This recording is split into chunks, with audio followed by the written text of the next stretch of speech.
கோபுரம் chits private limited 12 வருட அனுபவம் 9000க்கும் மேற்பட்ட கஸ்டமர்களின் நம்பிக்கையை பெற்ற முன்னணி சிட் ஃபண்ட் நிறுவனம். மேலும் விவரங்களுக்கு உடனே டவுன்லோட் பண்ணுங்க கோபுரம் சிட்ஸின் ஆஷ் கேஷ் ஆப்பை. திருநெல்வேலியில் ராணி மங்கம்மாள் வழங்கிய 3000 ஏக்கர் நிலத்தை முறைகேடாக ஆவணங்கள் தயாரித்து அபகரிக்க முயற்சி செய்வதாக குற்றச்சாட்டு எழுந்துள்ளது. முறைகேட்டில் வக்ஃப் வாரியத்திற்கு தொடர்பு இருப்பதாக அறங்காவலர் குழு கூறும் புகார் குறித்து இந்த தொகுப்பில் பார்க்கலாம்.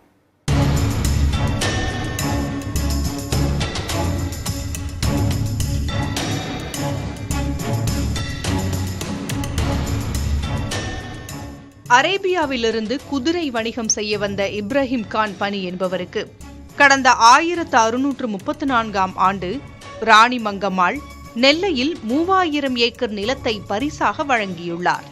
நில உச்சவரம்பு சட்டத்தின் கீழ் அந்த நிலம் 1956ஆம் ஆண்டு வக்ஃப் வாரியத்திற்கு மாற்றப்பட்டது. இருப்பினும் அந்த நிலத்தின் அறங்காவலராக இப்ராஹிம் கான் பனியின் குடும்பத்தினர் தொடர்ந்து இருந்து வருகின்றனர். திசையன் விளை பகுதியில் பரம்பரை அறக்கட்டளையின் கீழ் உள்ள 10 ஏக்கர் நிலத்தை ஆடு வளர்க்க மாலதி என்பவருக்கு குத்தகைக்கு கொடுக்க வக்ஃப் வாரியம் சிபாரிசு செய்துள்ளது. பிப்ரவரி 1ஆம் தேதி போய் நீங்க 11 மந்த்ஸ்க்குள்ளது இப்ப என்ன அமௌண்ட் வருதோ அதை வாங்கிக்கிறோம். சரி சார். இல்ல சார், இப்ப அவங்க ஒர்க் பண்ணும்போது ஏதாச்சும் ஒரு தடங்கள் ஏதாச்சும் பிரச்சனை பண்ணாங்கன்னா இந்த பேப்பர் காமிக்கிறதுக்காண்டி தான் அந்த டேட் நான் போட்டிருக்கேன். அப்படின்னா என்ன செய்யுங்க, இந்த இது ஒரு டம்மியா இருக்கட்டும். சரி சார். அப்ப அந்த 1-2ல இருந்து புதுசா போட்டுக்கலாங்க.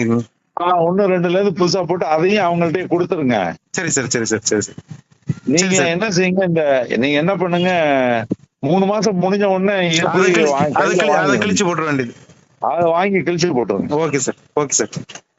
பிப்ரவரி 1ல இருந்து உள்ளதுதான் உண்மையானது. ரைட். Okay sir. ஓகே.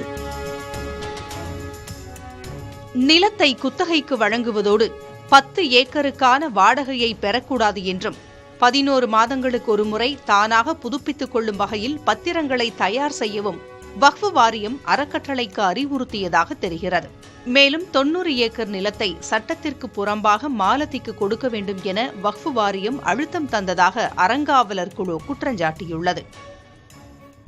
இது தலைமுறையா நாங்க 11 தலைமுறையா இருக்கோம். கடைசியில் எங்கள் தாத்தா தான் இந்த வக்ஃப் வாரியம் 56ல் தான் வருது.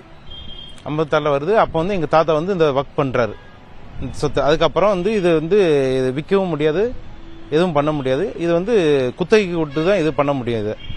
இது பார்த்தீங்கன்னா அவ்வளோ ஆக்கிரமிப்பில் இருந்துச்சு. இது நாங்கள் இப்போ 2013ல் வாரிசு அடிப்படையில் வக்ஃப் வாரியத்தில் நியமிக்கப்படுறோம். அந்த காலத்தில் பார்த்தீங்கன்னா அவ்வளோ சொத்துமே ஆக்கிரமிப்பில் இருக்குது. சட்டத்திற்கு புறம்பாக நிலத்தை வழங்க மறுத்ததன் காரணமாக அறங்காவலர் குடும்பத்தை நீக்கி நிர்வாக குழு அமைக்க வக்ஃப் வாரிய தலைவர் முயற்சிப்பதாக புகார் எழுந்துள்ளது. இது தொடர்பாக தமிழக முதல்வர், சிறுபான்மை நலத்துறை அமைச்சர், வக்ஃப் வாரிய முதன்மை செயலாளர் மற்றும் காவல் கண்காணிப்பாளர் உள்ளிட்டோருக்கும் புகார் அளித்துள்ளனர்.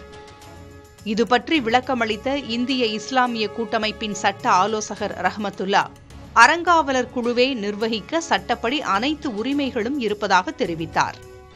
சட்டப்படி உங்களுக்கு முழுமையான எல்லா உரிமைகளும் அதுல இருக்கு. அதெல்லாம் உயர்நீதிமன்றங்களும் உச்சநீதிமன்றங்களும் இதுவரைக்கும் ஃபுல்லா அதை தெளிவுபடுத்தியிருக்காங்க. இதுல வேற யாருமே தலையிட முடியாது. கார்பரேட் கம்பெனிகளுக்கு தரகராக வேலை செய்யலாம் அப்படின்றக்காக சமூக விரோதி கூட்டங்கள் வக்ஃப் வாரியத்தை அணுகி இதில் எங்களுக்கு அதில் நிர்வாகிகளாக போட்டுக் கொடுங்க, எங்களை ஒப்படைங்க அப்படின்ற சட்டத்தை வளர்ச்சி தங்களுக்கு சாதகமாக பயன்படுத்துறதுக்கு ஏற்பாடு பண்ணி கொடுங்க அப்படின்னு அணுகுறாங்க. அங்கு வக்ஃப் வாரியங்களும் அரசியல் செல்வாக்குடையவர்களாக இருக்கிறதுனால அவர்களும் இதற்கு துணை போகிறார்கள் அப்படின்றது தான் கவலையா இருக்கு.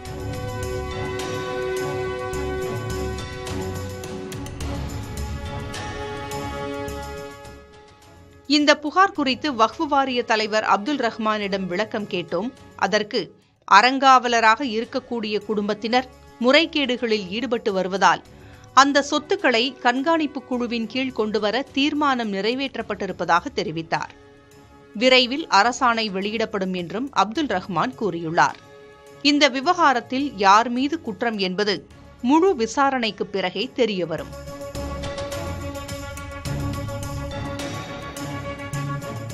புதிய தலைமுறைக்காக நெல்லை செய்தியாளர் மருதுபாண்டி.